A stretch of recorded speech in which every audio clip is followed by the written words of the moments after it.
Hello दोस्तों, कैसे हो आप सभी लोग। मेरा नाम शुभम सिंह गंगवार है और मैं एक बैंकिंग एस्पिरेंट हूँ। तो आज जो है मेरा एफ सी आई AG3 का एग्ज़ाम था फेज़ 2 का, तो वो देने गया था मैं आज 2:30 PM के आसपास। और काफ़ी ज़्यादा भीड़ थी सेंटर पे। भोपाल में मेरा सेंटर था, अहमदाबाद। ऐसा लग रहा था कि सारे मतलब गुजरात के सभी लोगों को वहाँ पे ही बुलाया था फेज़ 2 का। इतनी ज़्यादा वहाँ पे रश था, बहुत भीड़ थी वहाँ पे। और एंट्री वेंट्री होने के बाद अंदर बैठे और जो है एनालिसिस में आपको बताता हूँ क्या ऐसे क्या रहा है, कैसे क्वेश्चन रहे। तो पहला तो इंग्लिश था। 25 मार्क्स टोटल क्वेश्चन होते हैं, जिसमें से RC आया था रीडिंग कॉम्प्रिहेंशन। 9 से 10 जितने क्वेश्चन थे, काफ़ी इजी टॉपिक था, मतलब ठीक ठाक ही था, उसमें कुछ खास था नहीं। वाटर कंजर्वेशन था स्टेट ए को लेके, और उसमें 2 सिनोनिम्स पूछे थे सेम मीनिंग। एक तो मेजर्स था मतलब एक्शंस, और फील्ड्स मतलब वो फार्म लैंड। ठीक है, 4 से 5 जितने एरर डिटेक्शन थे, और काफ़ी इजी थे वो भी, डुएबल थे, मतलब वर्ड रिप्लेसमेंट थे या इडियम्स टाइप था। उसमें एक दो थोड़े टिपिकल थे, और रॉन्गली स्पेल्ड तो सारे के सारे इजी थे। 5 से 6 जितने थे सभी इजी थे। इसमें मैंने अराउंड 23 जितने किए हैं, और दो शायद तक मैंने वर्ड रिप्लेसमेंट में मैंने छोड़ दिए शायद तक। फिर रीजनिंग था, और रीजनिंग में कुछ इस तरह से था कि लीनियर सीटिंग अरेंजमेंट थी, पजल थी, 9 पीपल सीटिंग थे, मिक्स डायरेक्शन में थे, नॉर्थ साउथ दोनों। बहुत ईजी थी, 1.5 या 2 मिनट में ही बन गई थी, उससे भी कम ही। 5 क्वेश्चन थे। फिर मंथ बेस्ड पजल थी, जनवरी टू जुलाई दिए हुए थे, और 1 वेरिएबल दिया हुआ था उसके अंदर, और ABCD, और उसके अलावा एक 1 वेरिएबल, कुछ सैटायर, मिस्ट्री, ड्रामा, कुछ पता नहीं क्या था, याद नहीं है, पर वो दिया हुआ था। वो भी मतलब ठीक ठाक थी। उसमें मैं थोड़ा स्टक हो गया था, थोड़ा मेरा टाइम यहाँ पे खिंच गया। फिर एक तीसरी पजल थी, फ्लैट फ्लोर पजल थी, 2 फ्लैट और 3 फ्लोर थे, विथ 1 वेरिएबल। वो दिखने में बड़ी लग रही थी, पर थी बहुत छोटी, और ये मेरे से हो नहीं पाई है। मतलब लास्ट के 3 मिनट बचे थे, तब मैंने इसको बनाई, और जैसे ये बन के ख़त्म हो पाई और टाइम ख़त्म हो गया, तो ये पजल मेरी 5 मार्क की छूट गई। तो मेरे से 20 ही हुए यहाँ पे रीजनिंग में। और मिसलेनियस में 3 सिलोजिज्म थे। इनइक्वालिटी थोड़ी टिपिकल थी, मतलब काफ़ी कंफ्यूजिंग पूछी थी, दिमाग लगाने लायक। फिर पेयर फॉर्मेशन था, एक मीनिंगफुल वर्ड था, और डायरेक्शन डिस्टेंस भी काफ़ी लेंदी क्वेश्चन दिया हुआ था, घुमा फिरा के बहुत डाला हुआ था। मतलब ठीक ठाक था, मतलब उतना हार्ड नहीं कहेंगे, लेकिन बहुत उन्होंने कोशिश की थी कि मतलब थोड़ा टिपिकल बना दिया था क्वेश्चंस को। तो ये रीजनिंग रहा। फिर कॉन्ट तो भैया ना, नहीं याद है कि कॉन्ट में तो हार्ड, मतलब अब देखो दूसरों का तो पता नहीं, जिसको ज़्यादा प्रैक्टिस हो शायद उसको ईजी भी लगा हो, पर भैया मेरे से तो नहीं हुआ। सिर्फ 7 क्वेश्चन बने हैं 25 में से, बोलो, सिर्फ 7। सबसे पहले शुरू हुआ तो सबसे पहले वो आया था, क्या बोलते हैं, अप्रॉक्सीमेशन आए 2। तो मैं 2 किए, मैं सोचा आगे और मिल जाएंगे, तो मैं स्किप करता गया, आगे आगे पहुँचा। मिला 3 DI दिख गए, पर अभी तक एक भी ऊपर आया नहीं अप्रॉक्सीमेशन 2 के बाद। तो 2 ही थे सिर्फ। फिर क्वांटिटी बेस्ड क्वेश्चन थे जो मैंने छुए ही नहीं, क्योंकि मैंने 7 ही किए हैं, तो मैं पहुँच ही नहीं पाया इस चीज़ पे। अरिथमेटिक के 3-4 थे, वो भी मैं छू ही नहीं पाया। DI थी सबसे पहले, मैंने DI उठाई, पाई चार्ट था और टेबल दिया हुआ था। तो पाई चार्ट में क्या, एक टोटल डेटा दिया हुआ था कंप्यूटर सेंटर्स का, डेटा प्लस IT, ये 2 सेंटर थे, ठीक है।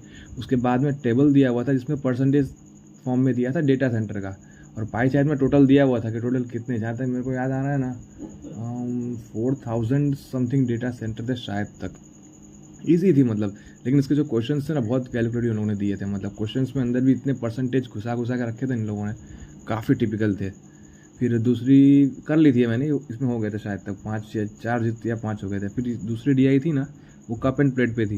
ये भी काफ़ी इजी थी। मतलब वो आते हैं ना, आपने अगर प्रैक्टिस किए हो तो इसके बारे में क्या होता है कि जैसे कैसे कैसे समझाऊँ, जैसे कप और प्लेट दिया हुआ है डेटा, ठीक है। जैसे A B और C और D, ये 4 लोग हैं, इन लोग के पास कप और प्लेट है। तो ऐसे दिया हुआ है कि एवरेज ऑफ क्या बोलते हैं, कप्स एंड प्लेट्स, और सेकंड में difference of cups and plates, समझे आप।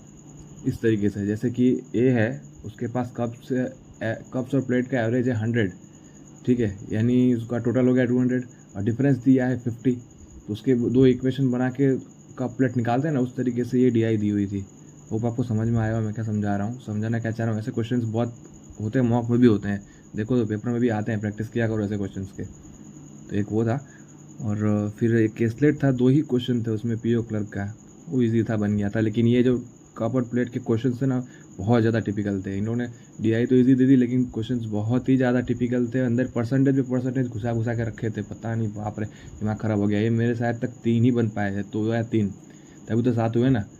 अरे 7 ये तो गड़बड़ हो गई, 1 मिनट। 2 अप्रॉक्सीमेशन मतलब ज़्यादा नहीं, DI में भी मेरे से बने नहीं है, या 7 या 8 जितने हुआ है टोटल में, ज़्यादा नहीं कर पाया।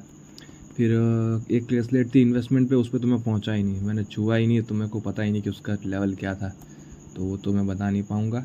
क्वांटिटी बेस्ड क्वेश्चन भी मैं कर नहीं पाया, अरिथमेटिक भी मैं छू नहीं पाया, तो इनके बारे का इनका लेवल तो मैं वैसे नहीं बता पाऊँगा क्या था। लेकिन हाँ, DI बहुत कैलकुलेटिव थी, क्योंकि जो मैंने बाहर आके भी बहुत लोगों से सुना कि मतलब 10-10, 12-12 क्वेश्चन, मतलब बहुत मुश्किल हो रहा था वहाँ तक पहुँचना, तो उस तरीके का लेवल था इसका। और फिर क्या था, जनरल स्टडीज़ था। जनरल स्टडीज़ में तो अराउंड कितने किए हैं मैंने, 19-20 जितना किया है, जिसमें 3-4 तुक्के मारे, बाकी सब सही है मेरे। मैं बोला क्या, मैं बाहर आकर देखा कि काफ़ी लोग बोल रहे थे कि 30 किया, 35 किया।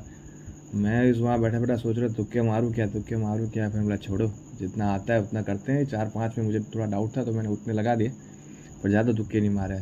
ठीक है, तो ये देखो आप, इसमें जितने क्वेश्चन हैं आई थिंक, हाँ 36 जितने हैं, जितने मुझे याद आए उतने मैंने पूरा इसमें देखो टाइप करके मैंने बनाया है। तो आप रेफरेंस के लिए, मतलब देखने के लिए कैसे क्या आता है, आप देख सकते हो। और कुछ कुछ में मैंने इसमें आंसर नहीं लिखे हैं, आई एम नॉट श्योर लिख दिया, तो इसका मतलब है कि मतलब मुझे आंसर पता ही नहीं है उसका। ठीक है, तो मैंने लिखा ही नहीं कि उसका आंसर क्या है। तो और कुछ कुछ क्वेश्चन जो आपको याद, क्योंकि 45 थे, यानी अभी भी 4-5-9 क्वेश्चन अभी भी बाकी है। कुछ कुछ हिस्ट्री के ही बाकी है, मेरे को हल्के फुल्के याद है, पर मैंने ऐड नहीं किए इसके अंदर। जो मुझे एक्यूरेट पूरे याद थे, ये क्या क्या पूछा है। कुछ कुछ पे मैंने यहाँ पे ऑप्शंस भी डाल के रखे हैं क्वेश्चन के अंदर। ठीक है, देख लेना, ऑप्शंस डाल के रखे कि मतलब जैसे which of the following is a chemical change है।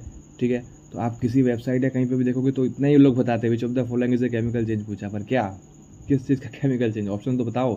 तो मैंने वैसे उस क्वेश्चन से मैंने ऑप्शन भी दे दिए हैं, कि जो ऑप्शन बेस्ड क्वेश्चन थे ना, तो उसके लिए मैंने ऑप्शन भी बना के दिए हुए। ठीक है, तो वो आप थोड़ा देख लेना, लास्ट में है।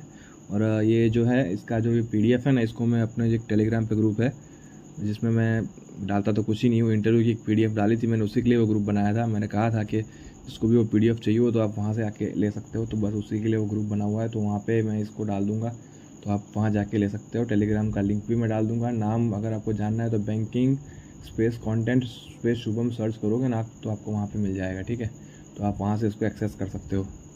और दूसरा तो कुछ है नहीं। ठीक है भाई, सबको ऑल द बेस्ट इसके लिए, और डू वेल। ठीक है, ये पेपर तो अब हो गया, इसके बारे में ज़्यादा सोचना नहीं है, अब गया हो गया। ज़्यादा जो फ्यूचर में अपॉर्चुनिटी आ रही है उसके ऊपर फोकस करिए। ठीक है, all the best, thank you.